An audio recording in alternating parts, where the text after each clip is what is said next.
Suckling on the teat of tech with Paul Brislen and Wammo on Kiwi.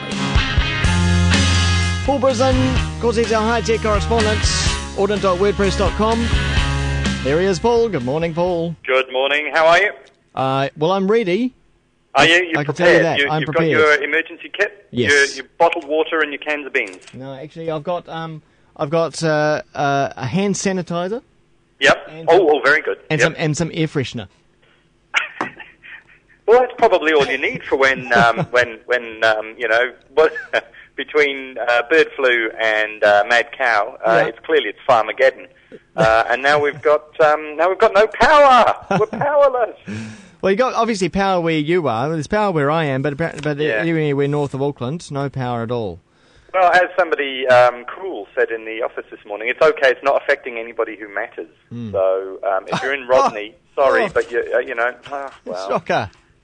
This it's not really Auckland, is it? It's it will be one day. So yes, but power. When the power goes out, you've really got to be quite well prepared, haven't you? Were you around in Auckland in the '97? The big old 97 power outage? They said that same day, and it was overshadowed by the big power outage of 2006.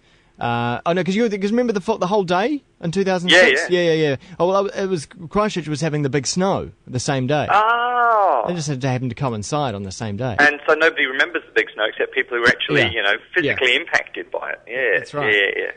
Yeah, well, no, we had weeks and weeks of it with no power, and I lived in central Auckland. Oh, this is in 97? Yeah, okay. And it was the gadgets didn't work. Chaos. Well, you didn't have gadgets. Chaos. You didn't have gadgets back then. Back in the day, well, no, we had a few, and I was dispatched to the in-laws' house in Hamilton with a laptop it basically had a hand crank on the side. It was black and white screen, and it was, let's try and put a newspaper out from somebody's garage in Ponsonby because for some reason he had a generator, and slowly things crawled back to normal. But I did enjoy watching the lawyers in the Phillips Fox Tower across the road running up and down the 17 flights of stairs trying to bring all of their servers out because, of course, they were absolutely guaranteed to work because they had a generator, and the generator, of course, ran for 15 minutes as it was required to do, and said, "That's all I've got, thanks," and shut itself down. No, I just saw a tweet from someone in the affected area who said, "Lucky, I've still got plenty of battery left in my laptop, and I've got the mobile broadband to go with it." So, which is, just quietly, that's quite handy. Now, if it's a long-term thing, of course, even the cell sites will run out of power because a lot of them are, they're all run by electricity, of course, but a lot of them have diesel generator backups. But we've got one, the place to be, I will have to tell you, is Great Barrier Island because the cell site we put up on Great Barrier, actually on a little island just off Great Barrier, is powered by a wind turbine and has solar panels. Oh. And we're actually selling the electricity that it generates through to Telecom, which has a mast further up the hill. Okay. Because it's much easier to do that than to ship diesel in and out to the island and have all the damage that goes with having barrels of diesel dripping all over the place as well. Yeah, no, environmentally. So solar-powered cell sites. It's the way of the future. Absolutely. Well, talking about the way of the future, let's look at the past, first of all. There's been a death in the tech family, Paul. There has. Although it's kind of in the tech family, but out on one of the branches that everybody seems to have kind of forgotten about. GeoCities has shut down. They've turned off the switch. They flicked the switch. It's gone. It's if you had content on GeoCities, it's toast. And for a lot of people, they'll be sitting there going, "Geo what?" Yeah. I only know face back in the something. Day, yeah. Well, that's right. Yeah, back in the day, GeoCities.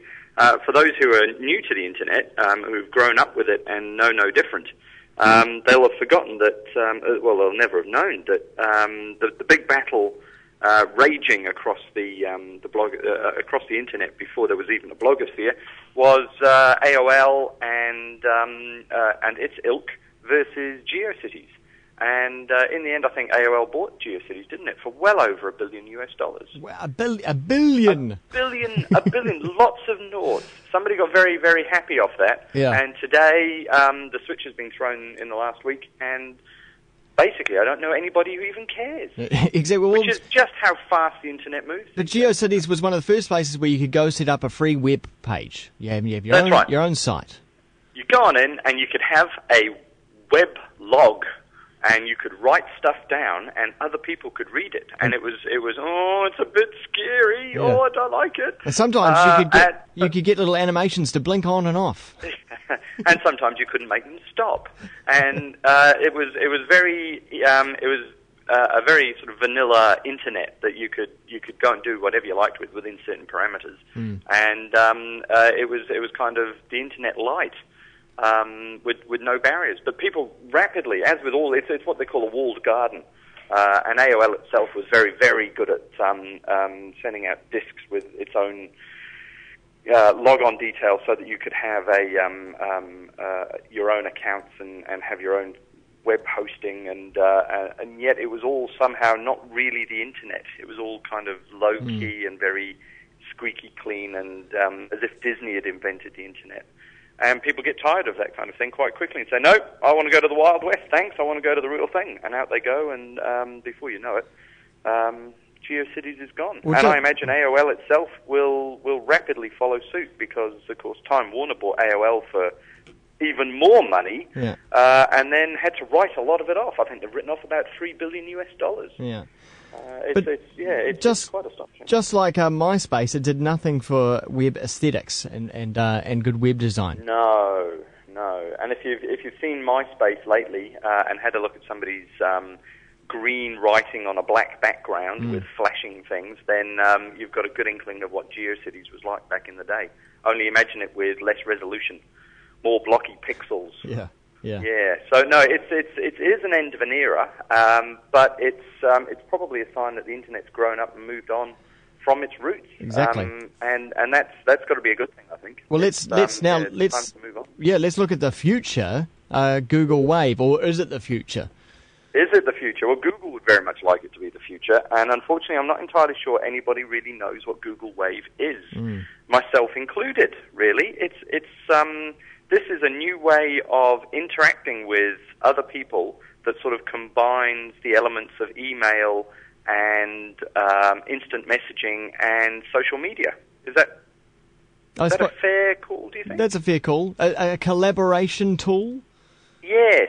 So we could be working on the same piece of work. It might be a spreadsheet, it might be a Word document, it might be a PowerPoint presentation or even a video.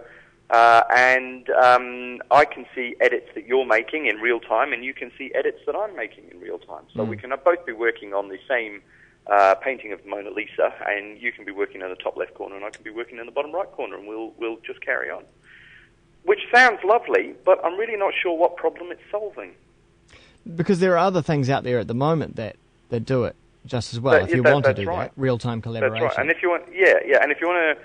In a big organization, version control is actually really quite a big issue because, you write something down and send it out to 10 people, and then you get 10 responses, and they've all got different changes, and trying to merge them all together and trying to manage that process it can be quite a nightmare.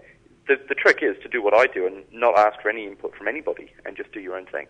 But that doesn't often work in a big company. No. So things like Google Wave are trying to solve that problem, but I don't know quite how it will impact on the individual user. I mean, we've seen a little bit of an example of this a little while ago with somebody putting together a pricing spreadsheet using Google Docs. So anybody could go on in and edit this pricing spreadsheet for iPhone pricing, comparing Vodafone and Telecom and international offers and things of this sort. And watching it burst into life with 20 or 30 different people making edits all at the same time was really quite fascinating.